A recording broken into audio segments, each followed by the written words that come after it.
And then I'll probably say the most genius thing I did when it came to me scaling my affiliate marketing revenue is that I started making free checklists. So free real estate checklist. Step 1, start your LLC. Go to this link. That link, I'm an affiliate for that company where you're starting your LLC. Okay. Step 2, go to irs.gov, get your EIN number. Can't be an affiliate for IRS, so whatever, that's just there. Step 3, you need a virtual office. I'm an affiliate for Opus. So I put the Opus link, affiliate for Opus. And then, a portal where you can find all your deals. PropStream, go to this link. You're downloading that all day and you're sharing it with all your friends and you're telling everybody and you're like, oh yeah. So it was like me kind of seeing the psychology of people actually believe that I'm smart and I know what I'm doing. But at that time, it's like they didn't want to pay me. Yeah.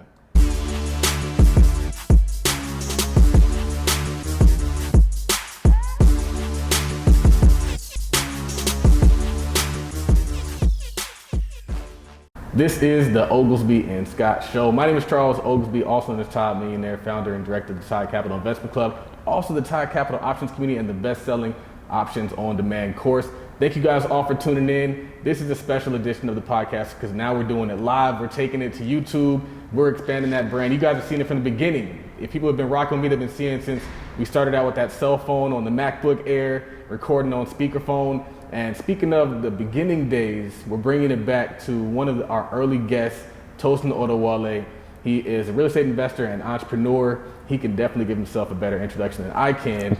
So we're gonna go ahead and just lead right into it. Welcome to the show, man. Hey man, it's a pleasure to be here again in a different city, right? Live, face to face. It's been a pleasure watching you grow and everything that's been going on. Yeah, we've both been seeing each other grow, which is cool. So it's like, it goes really far back. Like I've seen you since maybe like 3 or 4 years ago. You were doing your own deals.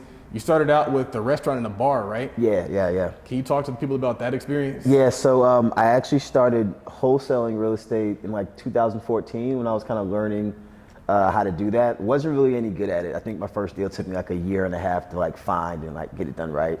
And so when things started going well and I would knock out number 2, number 3, number 4, then you start kind of getting really confident in yourself, and then you want to try other businesses. And so I bought a sports bar in Manhattan in 2016. It's called Durden Bar, and tried to take a stab at the hospitality industry. It was cool. It was great for about 3.5 months. Right. And then that's when I started to kind of see the ebbs and flows of the hospitality industry and why the restaurant business, I think, has like is it like a 10% success rate or something very like low. that? It's very, very low. But I know you were talking about how the business was cyclical. So do well when the students were there, and then when they were gone, the business would kind of fall off a cliff. Yeah, so our main customer base at that time was NYU students, because NYU was, I think, like a mile or a mile and a half away. And so a lot of the NYU college students would come, they were our main customers. And then, during like the happy hour, sometimes we'd have some of the young professionals that were in the area, but it was really college students. Yeah. And NYU being a Ivy League school, I believe it's an Ivy League school, right? I think so. Beginning of the semester, they go out, they have fun, they drink, they eat, they party, and when midterms come about, they do things that most college students don't do, and they study. Right, they do the things you're supposed to be doing. And when they study, they don't go out. And so, midterms came, and it really just went down. Revenue it was like a noticeable drop. To where there was 1 month where I was like, I don't know if I'm going to be able to pay my portion of the gas bill. Yeah. And we don't have gas and we can't cook, then, we got a big problem. And so I just felt that, let me see if I can make an exit out of here and just kind of stick to what I know or just grow in what I know before I start trying. It sounds like you went from one industry where you were doing well and then you had that false confidence. So I don't think that it's something that doesn't necessarily have the ability to work. Correct. It's just that you kind of jumped in there blind. Yeah. But if you had the right strategy, then it could have worked out. Very true. I mean, trying to be as they say, a jack of all trades is a master of none. Yeah. And so that's why over the years I've learned to stick with things for a good 2 to 3, 4 years until you really feel that you are comfortable and understanding and knowledgeable, and you have different mentors or people you can ask for advice from, and then also have like a cushion. Right. Financial cushion. Yeah, so that's very important, and that's what I kind of learned with that first, trying to transition from real estate into hospitality. So one of the questions we always ask on every show is, what was life like growing up? So can you talk to us a little bit about that? Yeah, man. When I look back, there was a lot going on in my childhood. So my dad came to the United States from Nigeria when he was 17 because my grandfather wanted him to be an architect. He sent him to Rhode Island School of Design. Yeah. And then I think like his first year, he was like, I don't want to be an architect anymore. And then he got into IT and transferred to University of Champaign in Illinois. My mom came over when she was 22. They both came here with the... So both your parents are Nigerian? Yeah, correct, okay. yeah. So my mom was actually my dad's friend. Okay. I'm sorry. No, my mom was my dad's friend's sister. Right. So that's like a violation of guy code right there. It is. But anyway, so they knew of each other before they came over. And they really just came here to kind of do entrepreneurship, but didn't really know what yet. And back in the 90s, of which my mom just told me this literally about 8 months ago. Back in the 90s, because of like the real estate, the ways to finance real estate, it was way more lax. It's not like now where you need bank statements, tax returns, all that stuff. It was like everything was stated income. Yeah. And my dad was able to grow a portfolio of 210 units by the time he was 25 in St. Louis. Wow. And so when I looked back, I remember my mother taking us to one property and she would tell me to go knock on the door and get envelopes. And I didn't know it was rent checks. But I wanted to play Super Nintendo or Sega, and I used to be always mad when she would like bring me with her because sometimes they wouldn't answer the door, and I'd be out there for 5-6 minutes banging on the door. Or they get mad at you and cut you out or something. Yeah, I mean, so when they would open the door and they saw I was a kid and they saw that I was like her son, then it's kind of like, we don't got to get him nothing. This is a little boy. Like, what? So, I saw an office building that my dad had once, but I never really knew that was what they had. And so, so now it kind of put things in perspective when I looked at, I never saw my parents on like a schedule.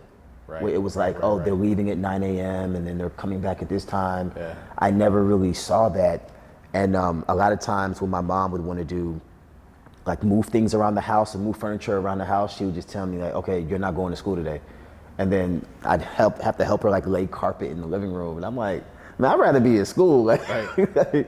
So I'm curious, growing up, not seeing your parents have a schedule, what does that do for you mentally?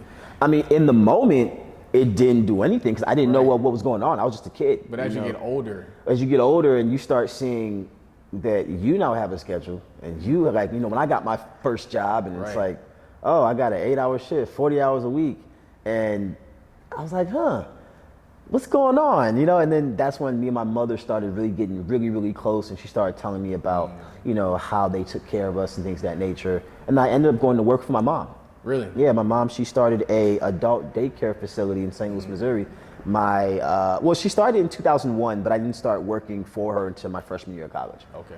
And then I started kind of seeing that, okay, this is what she had kind of been doing for a long time. She'd buy a property in the hood, she'd fix it up a little bit and then try to figure out what use it could be for. Right. I like that. I like the going into a deal not really knowing the exit strategy, but knowing the strategy's there. Yeah, for sure. Because sometimes we try to map it out. We're like, this is a bird, or this is a flip, or this is a rental. Like you never really know. It might be better suited for something different once you get done, depending on what the comps are, depending on what the rents are, depending on all those different factors. But if you go into a deal with multiple exit strategies, you really can't lose. Correct. I like that. Real estate is like, to me, it's like a canvas. It's like a painting canvas. Yeah. It depends what you want to do with it. Yeah. You can paint a red painting, a blue painting. You can do that. You can do multifamily. You can do storefront, retail, adult daycare facility. It just really depends what you decide to do. And it also gives you like the feeling of control. Yeah. Too. So that's cool. When did you first see business success for yourself? It would be when I was in boarding school in Nigeria. This was my senior year of high school. So I took my SATs. And I didn't do too well on the SATs. But I took my SATs, and then I didn't know that the school, they automatically started sending out applications for college. Wow. And I'm 17 years old at this time. I'm not even knowing that they're doing that. I'm not even really thinking about college right now. I'm like, it's still a year away, 2 years away or whatever. And then one day when I was going to school in the morning, the lead administrator, she calls me into the office, and I thought I was in trouble. because I used to get in trouble a lot over there. And when I come in, I was just like, oh, like what? In my mind, I'm trying to figure out what could they have caught me doing. But then I'm like, nah, I've been straight. I ain't did nothing. So I just asked her, like, am I in trouble? And she's like, no. Did you do something? I'm like, no. And she said, you got accepted into college. Wow. And I was like, how is that possible? I didn't even graduate high school yet.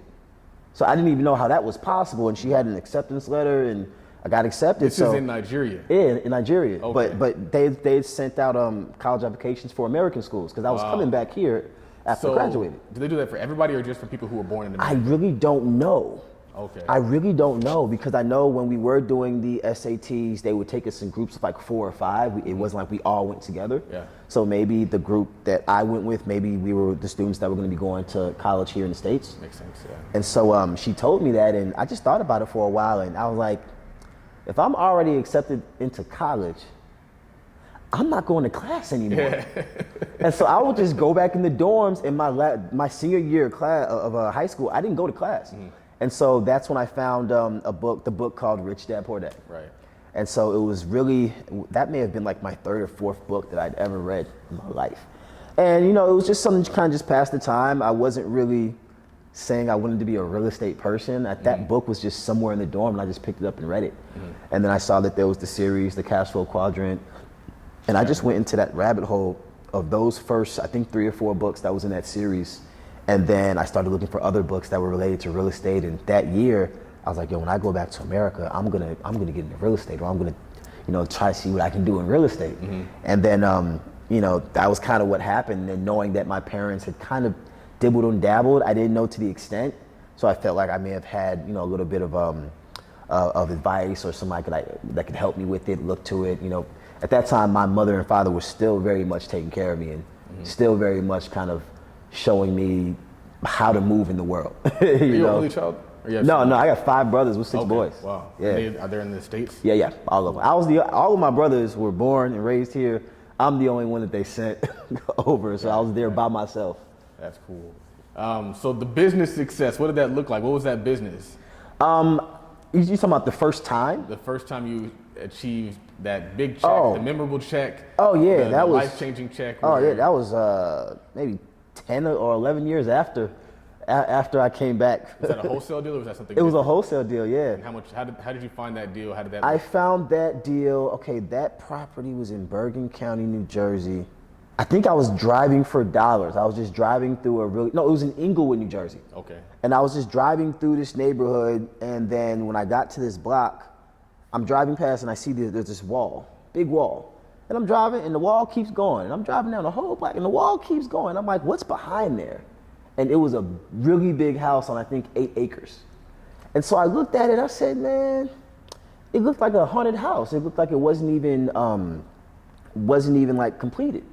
And so there's a New Jersey tax database where if you put in an address, then you can see the owner's information, you can see how much they paid for it, what the tax rolls are, things of that nature. So I went on that and just wrote them a letter and said I wanted to come and check it out. Mm-hmm. And so at that time, I was like, yo, I could probably wholesale it, but I didn't really know how.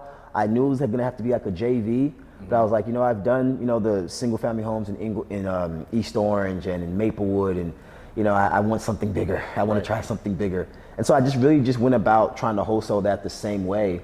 And then I ended up finding somebody that was going to help me JV. I just had to get it under contract. I myself am not responsible for closing that deal. I'm responsible for getting under contract. Yeah. The joint venture that I did with another person who was an older gentleman who had been in real estate for years, he was actually the one that took that through the finish line. So he found the buyer? He found the buyer. Once I brought that contract signed, that was really the last thing I did. Mm-hmm. I'd go when they were doing walkthroughs just so I could see. But I can't really take credit for getting that deal to the finish line because it wasn't all me. It was a 6-figure check. We split that 60-40 in his favor. And I was fine with that. It's like, hey, I got the contract signed, but he really did a lot of the legwork. And this was, a decent amount of money that was able to give me the confidence to start trying other things. And it was part of how I was able to get into buying a sports bar. Right. So that was how that went. And so you recently launched your own fund, or 2019? 2019, 2019. And what's the overall goal for that fund, and how did you even go about setting it up? So I was raised in St. Louis and Chicago growing up, And, you know, I'm most familiar, you know, when I look back to my childhood days, it's in the Midwest. Right. And so growing up, getting into real estate, helping launch a prior fund in 2018, had wanted to be in the fund space since 2014. And then, you know, in New Jersey, prices began to skyrocket, cap rates began to drop. And so I just started looking at other markets in the country that just had better returns. And then I looked at home, and home had better returns.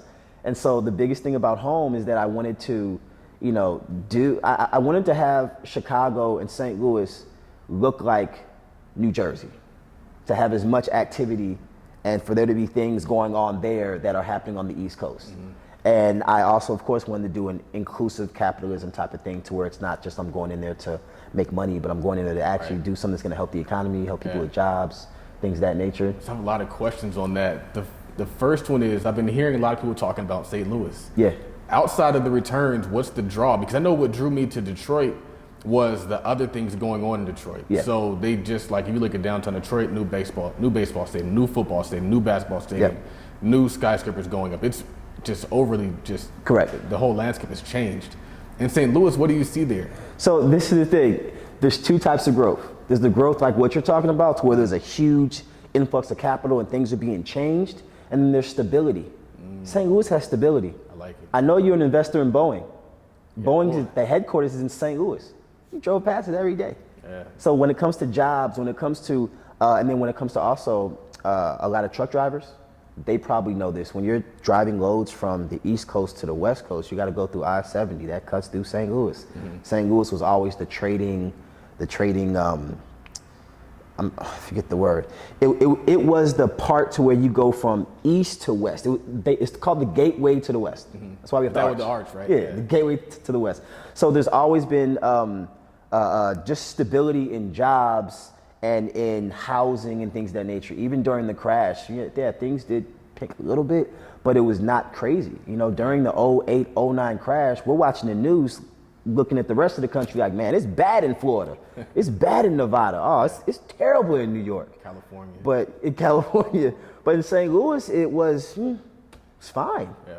You know, so I think that's one of the things that kind of keeps St. Louis afloat, is just the stability of things, you know, and it's just really a lot of blue collar jobs is really what keeps the country going. Yeah, I had a really good deal in Detroit. It was a package of 4 homes for like 80 grand. I think I negotiated it down to like 60 because I needed some more work. That's dope. And I still walked, just because I didn't see anything else going in St. Louis. But if I would have known what you just told me, I'd have had 4 more homes.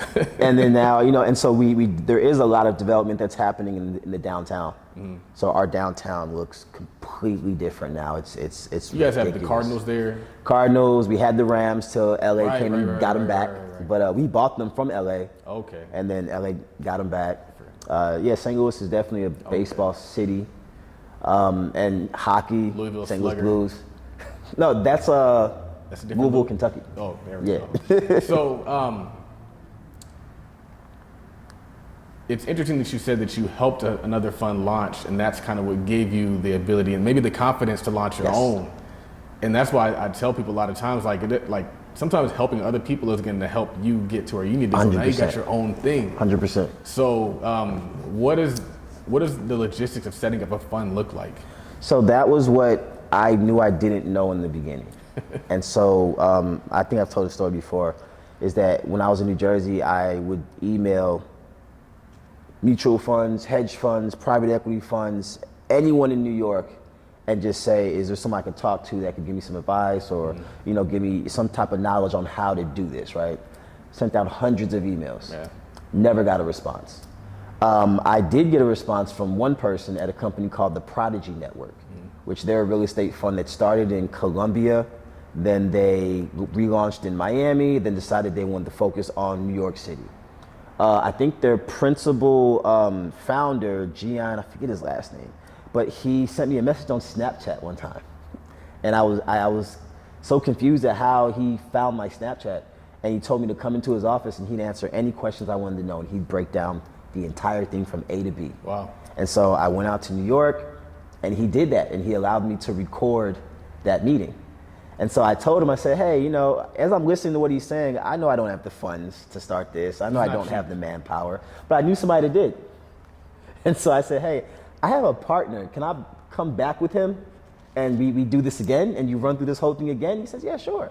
So, you know, I leave the building, I go call my friend, my partner. I say, hey, man, hey, I need you to be in New York in like 1 week. I think I found something. Yeah. And so that's when, you know, the founder of the fund that I helped launch, he came and we went through that. And that fund really kind of told us and laid out this framework of what we needed to do. Yeah. And so that's kind of how it started. And that was in 2014 or 2015. And so then you were able to take that same knowledge and apply it to your own. And then being able to just learn, like, it's kind of like on the job training. Right. Because, okay, it's not my fund, but I'm a part of it, you know, whether I'm playing a junior role or whatever. And so I see behind the curtain. I can watch things happen, exactly. And so that was really all I wanted to do, just to watch things happen. I didn't necessarily want a big salary. I didn't want to be, you know, on the building or have my name on. I just wanted to be close to what was going on because I knew I'm going to do this myself. Right. That's huge. So you mentioned that you wanted to be responsible capitalism, responsible gentrification. Yeah. Mm-hmm. How do you accomplish that? Man, I don't know if there's like a perfect answer for it, but this is what I think it could be a way. So, as you know, when you purchase property, there's a whole bunch of things that you need to employ to maintain. You know, property managers, accountants, cost segregation, all those things. So property management, the people that come and pick up the rent checks, that cut the grass, that fix the leaks, that all those things. I said, I can look for Black-owned or minority-owned companies that are qualified to do this work and make sure that they're the only ones doing the work. So imagine if you have a portfolio of 2,000 properties or 2,000 units, and you give that to, now you've just created so much work for those companies. And if it overwhelms one, then you find others, so you can funnel the money you're getting from your tenants, and as you're paying your expenses, you can have those expenses go to minority-owned companies, so it's not like it's just you raising, you're also bringing up people around you. The neighborhood. And so I think that's one way that you. Are you guys buying multifamily? Is this grounded development? What are you purchasing? So for Chicago, which is where my fund is primarily looking to acquire first, it's going to be multifamily. Okay. Multifamily apartment buildings, 10, 15 units and higher. Mm-hmm. And so I really want to get into the space of just having a portfolio that cash flows ridiculously. Because I look at a lot of other managers that have like $3 million a month in net cash flow. They've got 4,000 units, 5,000 units, and I'm like, man, that would be amazing. That would be amazing to just be able to build something like that. Mm-hmm.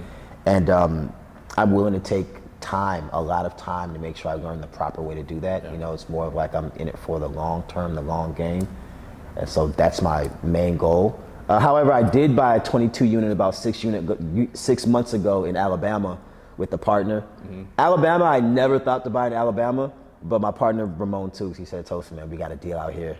Let's get it. And, you know, when he says something, I'm like, hey, so I said, okay, let's do it. Is that the one that you guys did with the black trim? Yeah, exactly. Yeah. It's called the Rosa. Yeah, let's talk about that deal. What were the numbers on that? Purchase price, rehab? Yeah, purchase price was $640,000. Mm-hmm. We didn't go through a bank. We were able to get owner financing, which is great. That entire deal, owner finance, so we don't have to have the pressure of having to make on-time mortgage payments to a bank or, you know, the actual owner. He's very flexible. So our terms are, if our construction schedule runs a bit longer, he's not tripping.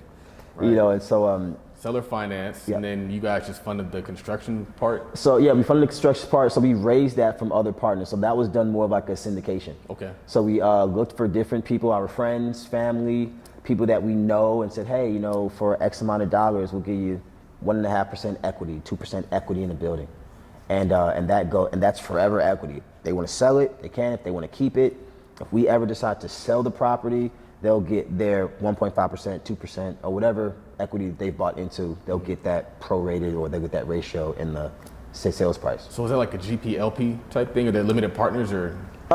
They are limited partners, yeah. Okay, I don't know if they're like shareholders in the corporation or something. No. So they're all on like promissory notes. Got it. Promissory notes give them their equity. Interesting. So that was that was something that I didn't want to pass up, because Ramon, being somebody who's really great at renovations of multifamily stuff, I said, okay, cool. Now I get to watch him do what he does. So the value from this episode is work with dope people, man. Yeah. Like you don't got to do it all on your own. You don't got to launch out there and try to do it at first without getting the experience. Just work with dope people. Correct. And that's kind of how I've liked to live my life, is that find people who I know are really good at what I want to do and bring whatever value I can to them, and then just hang around them for like 2-3 years. Just hang around them and just see how things go. Right. Because I have a feeling that the information that you got from the first fund, the information that you got from renovating this multifamily, are all going to go into what you're doing with your fund. Correct. Those combined skill sets are now going to allow you to do huge things. So something actually saved me some money with that. So I believe the attorney who filed the paperwork with the SEC for the first fund is the same. No, she was very, very expensive, but she was great. And so, in me knowing I don't have 6 figures to spend on just paperwork, right, I started scouring the internet trying to find other attorneys who had the same qualifications and the same amount of time in the business. And I found a guy in New York who filed my paperwork for $3,600. Wow, that's crazy. Because you go online and they want crazy money. I've never heard anything the cheapest that cheap. I've seen starts at $50,000. Yeah. And can go as high as 180. They're expecting people to raise like millions upon millions. Exactly. Yeah. Yeah. So you bought a Wraith. A Ghost. A Ghost, yeah. right? A Ghost. Yeah. What was the play on that? So to be honest, I bought that because I'm a very frugal person, and I'm always saving. I mean, I used to rent an attic in Irvington, New Jersey, on Stuyvesant Boulevard. That was $500 a month, and I was sharing the house. All the other rooms were rented out to other people, and I was always trying to save my money because I knew I needed to be capital heavy, and so I've been living that way for 10, 12, 13 years. And so here I am, I'm about to turn 35 years old, and I'm not necessarily broke anymore. I'm not necessarily hurting anymore, but I still, my daily uniform for the most part is sweatpants, t-shirts, Chuck Taylors, or Pumas. And so I was like, I want to buy something for myself that's just like grand, that's just big. And I was like, all right, I used to have posters of like Lamborghini Diablos on the wall when I was a kid, and Rolls Royces. I'm like, oh, I can afford to buy a Rolls Royce now. Yeah. And I went to the dealership, Atlanta Motor Cars in Sandy Springs, and just looked around, and I saw a white Ghost with a black hood. And then I did a little negotiation with the guy or whatever, and I'm like, if he agrees to my number, then I'm just gonna go to Wells Fargo right now and get a cashier's check. Oh, so you paid cash for it? Yeah. Oh, I was gonna ask you how you structured. Of which I'll never do that again. Yeah. Like, I learned that I would never ever buy a car of that price in cash again. Why do you say that? Because number one, it took a big chunk out of my cushion, and then number two, the depreciation, and then number three, if I financed that and maybe I put $20,000 down, and it just would have been better. I could have kept more money in my pocket, and then I could have, when I got tired of it, started renting it out, which is what I did later, and would have kept a significant amount of cash in my pocket. That's why I do a lot of the things the way I do them. I'd rather keep the cash in my pocket and invest that cash, and then use the capital from the investment to pay off the car, as opposed to paying off the car with the cash and then just have a car. Unless you're gonna put it on Turo, put it on something like that, which you've done. So I mean, there was another reason why I also bought it cash, is because back when I kind of got out of the hospitality industry in the bar, I had a car that got repoed. I had an orange Audi A4, which was like the first luxury car I ever bought. So you didn't want to experience that again. Yeah, and I was like, you know what? Ain't nobody gonna take nothing from me ever again. The funny thing, I do own a car in cash. I bought my Lexus ES in cash. Yeah.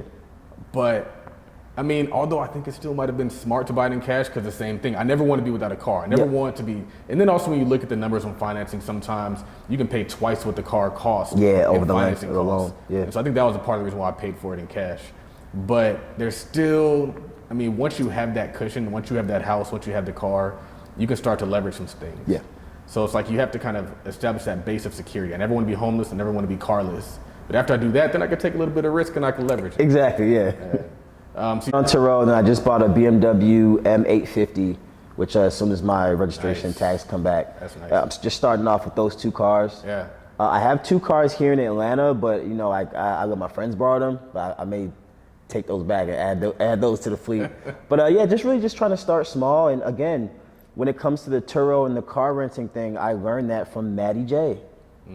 2 years ago, I would just pop up at his dealership that's by the airport, and I'm like, hey man, you got some game for me? And he'd stop what he was doing and give me 45 minutes, give me an hour, and just run me through things. And I do that. I try not to be too much of a pest to him. Right. But I do that like once a month. I'll just pop in, just really, and then just getting to see how he was running his business. I think he had like 60 cars at that time, something crazy. Fleet. Yeah. Nice cars too. Yeah, I mean, he had everything from Toyotas to Maseratis, G-Wagons. I think he bought a smart car one time. He's like, Tosin, the smart cars rent too. So the new car that you're buying, is that going to be on Turo as well? Yeah. That one, I'm probably never going to drive that for personal use. Really? Yeah, it's just... The cool thing about renting out a car, especially when you finance it, is usually you can pay it off in the first year, 2 years. Yeah. Mm-hmm. And after that, you just got a car that you just own for free. Yep. Whatever you decide to do with it. It's kind of like renting out a house and then the tenants pay for the house. Correct, yeah. Affiliate money. You're Affiliate really big marketing. on affiliate marketing. Yeah. Why? So as I found out that, and I'll use real estate as an example, you can be making a lot of money in real estate just because the market's good. Yeah. And sometimes that can give you a false sense of, being Superman, that it's never going to stop. And the market can change, and the market could change in your city, not like it changes nationwide. It could change in your city. And now, the city where you're an expert in, you're not really doing too much. And so when I looked at affiliate marketing, there are a lot of companies that have affiliate programs that are in the real estate space. So it's under the umbrella. And so I figured that this can be something that can also add Programs another... like what? I never heard of that. Usually when I think of affiliate marketing, I'm thinking digital products courses. Gotcha. So you ever heard of PropStream? Yes. So PropStream is a real estate portal to where you can find off-market deals, you can find owner information, you can skip trace, you can do a whole bunch of stuff. You can search the MLS all across the country. They have an affiliate program. Wow.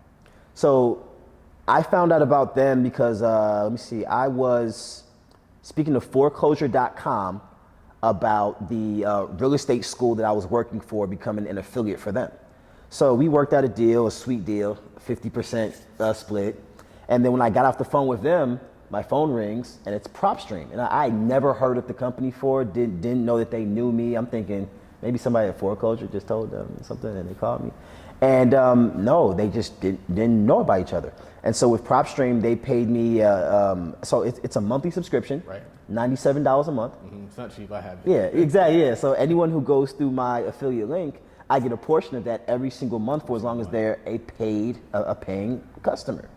And so since I'm in real estate, and they gave me free access to it so I could check it out and make sure it really does do what they say it does, because I don't want to sell snake oil.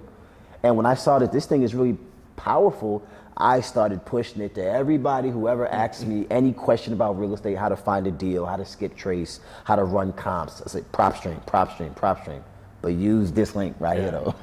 So how many people have you signed up under A total 707. Jeez. But that's nothing. There's a couple guys that that are also affiliates for PropStream. I'm a baby compared to them. I like being an affiliate for subscription businesses. Correct. Because I like subscription businesses. Yep. And so if you can be an affiliate, now you're just getting, and I tell my affiliates this all the time, like you're getting recurring money, just like I get recurring money. Yeah. Just like I can pay my bills with recurring money, you can do the same thing. Correct. And so that's super cool. What are some tips you would give to people who want to be successful as an affiliate? I would say first look at whatever you're known for, whatever people think you're known for, and find companies that are in that space. Yeah. So people may hear, oh, you get paid 5 figures residually every month from PropStream. I want to be an affiliate for PropStream, but you're not a real estate person. Like if you're a makeup artist, Sephora has an affiliate program. Every single company, I'm not gonna say every single company, but probably 85% of all companies have affiliate programs. Why do they not really tell people about it or market it? I don't know. Mm-hmm. But in any industry, if you're in tech, there's SaaS. It's like a code something. Yeah, there's companies that provide those services that have affiliate programs. So look at what you're known for, go on Google and find it and join it. I was doing a live webinar one time and there was a nurse and she said, I'm in the medical field. There's no affiliate programs in the medical field. Mm-hmm. And I was like, okay, I think she got me. I think I'm stumped. And I just went on Google right there. Walgreens and CVS has an affiliate program. So if you are buying your prescriptions online or paying for your prescriptions online, and you go through and you can get paid, you can get cut. So I said, you as the nurse, you know, I don't know if it's ethical, if she can do that in the hospital, I don't know, but I just opposed the idea, you know, for your patients that, you know, buy the prescriptions online from CVS or Walgreens, tell them to use your affiliate link.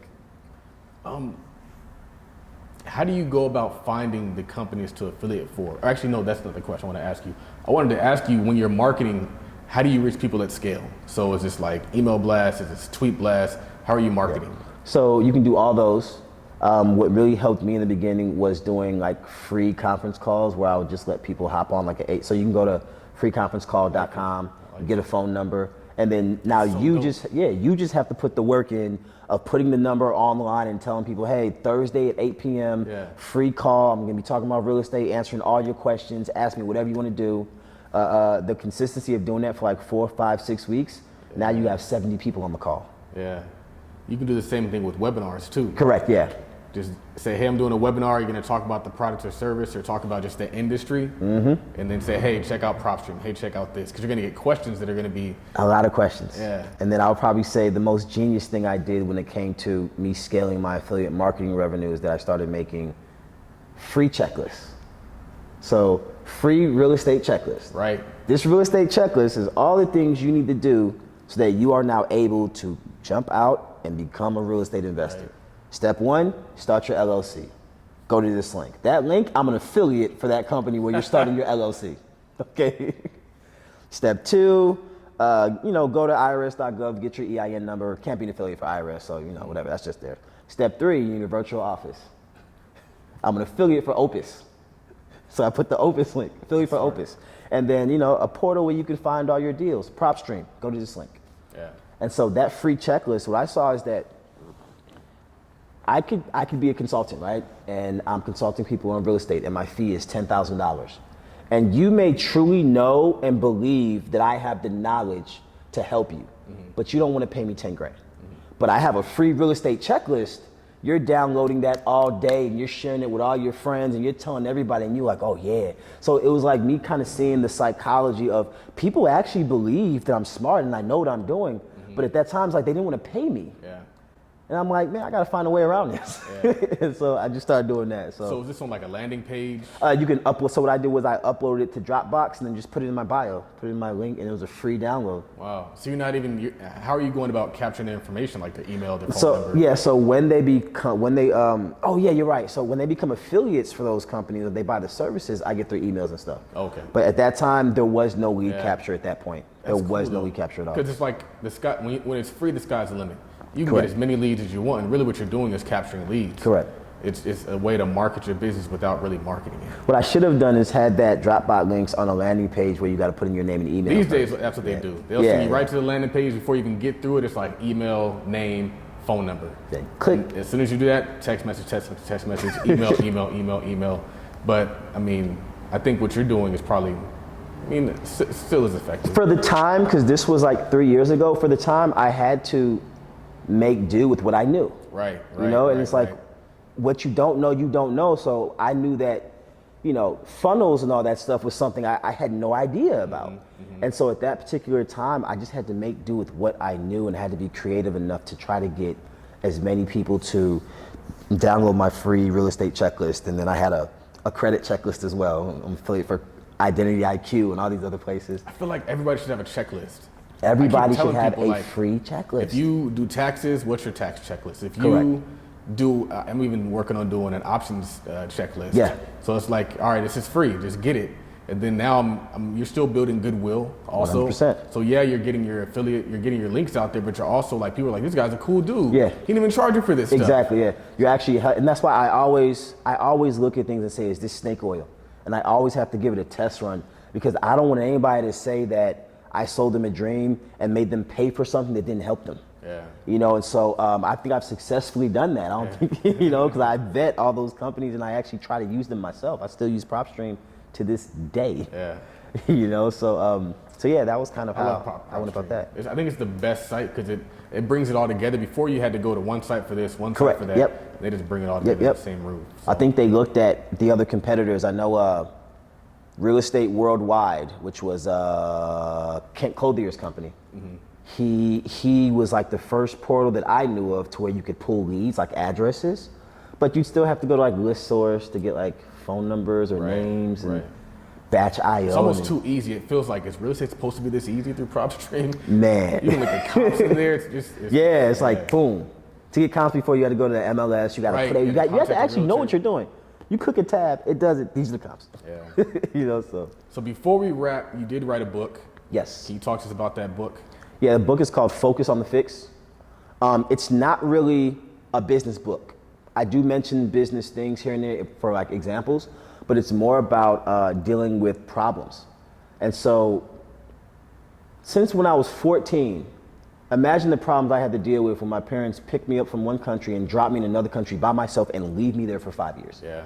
I had to learn and figure out certain things. It's like, and I could say, oh my God, I'm here by myself. I don't want to be here. You know, I miss my friends. I remember my best friend passed away 3 weeks after they sent me over there, and I couldn't go to his funeral. And this is somebody I grew up with since when I was like 4 or 5.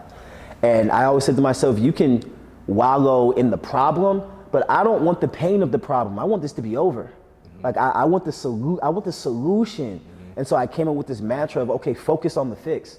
It may be painful, it may hurt, but okay, we have to focus on how this is gonna be done with, because I don't wanna feel the pain. I don't wanna stay in feeling the pain. And I just use a lot of examples in my personal life, and I speak about, you know, the things I saw with my parents, you know, when they were going through their trials and tribulations and ended up divorcing and splitting, and that kind of fractured our family, and spoke about the things I went through when I was in England and Nigeria, and different, you know, relationships and things that I've learned from, you know, you really learn how to treat a woman right when one leaves you. You know, wrong. You're like, dang, I should and so have been like that. And so if you are remorseful and you don't want to cause somebody else that pain, then you really look at yourself and you want to, okay, what is the solution? What is the issue? What did I do that was wrong? What are the bad habits and behaviors that I was, you know, exuding that caused me to think it was okay to live a certain way? And so that it's really about, that book is really about focusing on solutions from problems. And so, yeah. Where can they find the book? They can find it on Amazon. The digital copy is on Amazon. Just type Focus on the Fix and it's there. Nice. So we have 4 questions that we always ask every guest, every episode. All right. We'll lead right into those. The first question is, who is somebody that you look up to and why? Does it have to be one person? It doesn't have to be one person. There's a couple people I look up to. I will say my mother, definitely. My mother was never really a businesswoman in the beginning. It was my dad. And my dad was the provider, took care of everything, you know, bought a 6-bedroom house, 1 acre of land, put us in a great school district, and my mother didn't have to do anything but just take care of us. When they divorced, my dad let her keep the house, but she also kept the kids too. So now she's got to figure out how to take care of 6 kids. At that time, 3 kids, a 6-bedroom house with a mortgage was, I don't know how many thousands it was a month. And now she has to be more active. Yeah. And this is a woman who at that time was only just raising family. And what she did was, she didn't think, oh my God, my husband left me and I have to take care of these kids. She was more of like, okay, my husband left me. I got to start a business to take care of these kids. And she said, what do I know how to do? My mother always knew how to sew clothing. So she opened up a clothing store in St. Louis called Contemporary African Fashions, where she would sew traditional Nigerian clothing for weddings and birthdays and all that stuff. And a good 6 month, 7 month, 8 month learning curve, and it didn't even feel like my dad was gone. Wow. My mom started buying cars again, and everything was cool. Yes. And so just seeing how like she pivots, how she doesn't wallow in the problem. She's like, yo, I got to make something happen. Yeah. So I think I get that from her. That's what I was going to say. It sounds like you got it from her. And then when she started getting into real estate when I was older. So my mom never taught me real estate, but she like tell me about the stuff she was doing. So like one day, we were riding in the car, we drove past the house. And she's like, yeah, I just bought that house. And I'm like, what you mean you just bought the house? And she's like, I just bought the house. And I said, for how much? And she does this. And I'm like 200,000? And she's like, and I'm like, what you mean? And she said, $2,000. I said, how? Because the house looked like a nice house. It didn't look like it was in bad condition. And that's the first time I heard about like the tax certificates and all that stuff. I had no idea that even existed. Right. And she's like, you just bought the house for $2,000. The cool thing about that story, and what I tell people a lot of times, is you got to build a business and then you can start investing. Yeah. And so she built the business. The business built enough to take care of her living expenses and also just kicked out a surplus. Now it's like, what do I do with this cash? Correct. I got to put it into some real estate. I got to find some deals. And so sometimes we reverse it and we do real estate first. But I mean, if you're in the business of real estate, like wholesaling, flipping, that's different. That's business too. But it's really tough to get, in my opinion, rich with single family rentals. Yeah. And then when you look at the margins, when you look at the margins, depending on the city, I mean, even if you're making $400 a month net after all your expenses, to get $4,000, that's 10 of them. Right. You know, to get 10 of them, you got to have how much money in equity to put for the down exactly. payment. And so, yeah, I think starting a business, any business, if you do lashes, a lash tech, she builds that company right, or he, because men do lashes too, especially in Atlanta. But you can build that to where it's doing $10,000, $15,000 a month, and now you can now take that and go buy your first 2 family or your first 3 family or whatever. What is your favorite business or real estate book? Business of Real Estate book. The Corner Office by Adam Bryant. Never heard of it. Yeah, Adam Bryant I like used to new be, books because a lot of people say, oh, Rich Dad, Poor Dad. So it's cool to get something new. Yeah. The Corner Office by Adam Bryant. That actually talks about how to be an executive, how to run a team, how to build company culture. And it's in a very realistic and intrinsic way. And that book, I got that book in 2011. I still have it. I circled it up. Every now and then I still go back to it and look at it because there's things that I forget. But yeah, The Corner Office by Adam Bryant. Guarantee it. It's a great book. What does wealth mean to you? Wealth means a lot of things. I'll say freedom first. I'll say the ability to take care of the people I care about. I'll tell you the greatest feeling I got was probably about 2 or 3 years ago when my mother retired and she moved to another state. And when she got to that state, she's like, I don't want to retire. I actually want to get back into the adult daycare business again. And she asked me for startup capital and I could give it to her. Yeah. And I was like, man, I was able to give my mom that amount of money, and it made me feel like, okay, yeah, she took care of me when I was growing up. Now the roles are supposed to reverse, and I'm supposed to take care of her. And so that just made me feel really, really good. And then, we started building her retirement home in Nigeria, and we're almost done with that. And I financed damn near 80% of it, and just seeing her happy, knowing that her son's helping her go to that next chapter. I think wealth, from what I'm hearing you say it's not so much what you can do for yourself, it's what you can do for others. So it's you live well, you do well, but what can you do for others? Correct. That's substantial. Yeah, that's cool. I mean, I think people may feel differently if they don't have it. Because when you're on the outside, you're like, man, if I get $1 million, I'm gonna buy a Lambo, a Rolex. But then when you actually get there and you buy those things, you see how the excitement of them disappears really quickly. It's like they say, you want these things until you can afford these things. Correct. And then you get it, and then you're like, oh, it's just a Rolex. You're just it's nice, but it's just a Rolex. Right. And so you start thinking, okay, what are the things that really mean something? Okay, can I help my little brother? If my little brother, he's about to go into college, and he wants to come to Atlanta, or come to Miami, and just be in a different environment. Can I afford to bring him out and let him live with his brother for a year or two instead of mom and dad? And so.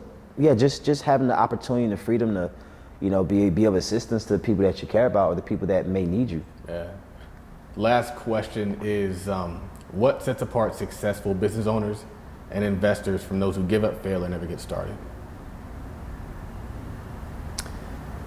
I'm sorry, you said the ones that give up, fail, or never get started.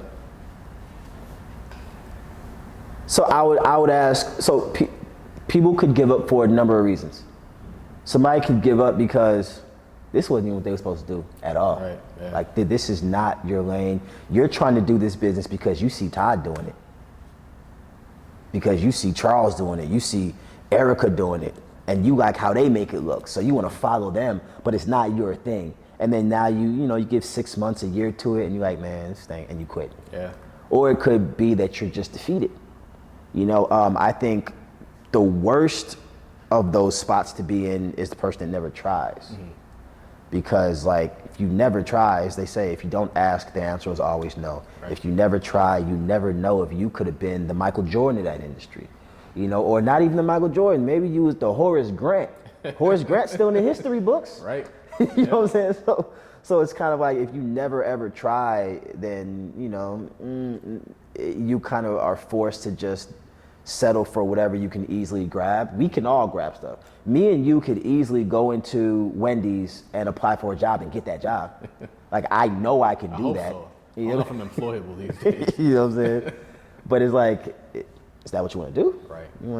Let me try this. And if I can't do this, Wendy's always going to be there. As they say, UPS is always hiring. Yeah, that's dope. Dope interview. Where can people find you, follow you, and support what you have going on? They can find me on Instagram. It's Tosin _Oduwole.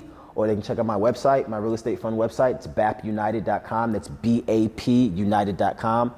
We have a $100 million max offering that we're raising for right now, specifically going into the south side of Chicago, the South Shore neighborhood specifically. That's the neighborhood where Michelle Obama's from. Okay. Right now, I'm just taking the time, learning the best way to raise that capital and the best way to deploy it into that market, and the best way to make it so when that money is spent, people in that neighborhood that live there really, really feel it. I love it. We got to get you connected with Rashana. Rashana Scott? Yeah. She's the one that shows me my properties when I go there. There we go. I know Rashana. Dope. She's amazing. So this has been another episode of the Oglesby and Scott Show. Make sure you leave us a rating or review. We like 5-star reviews. We like for you to subscribe to the podcast because that's how we move in the ranks, and rankings matter. My name is Charles Oglesby. We'll have all his information inside of the show notes. This has been another edition of the Oglesby and Scott Show, and we're signing out.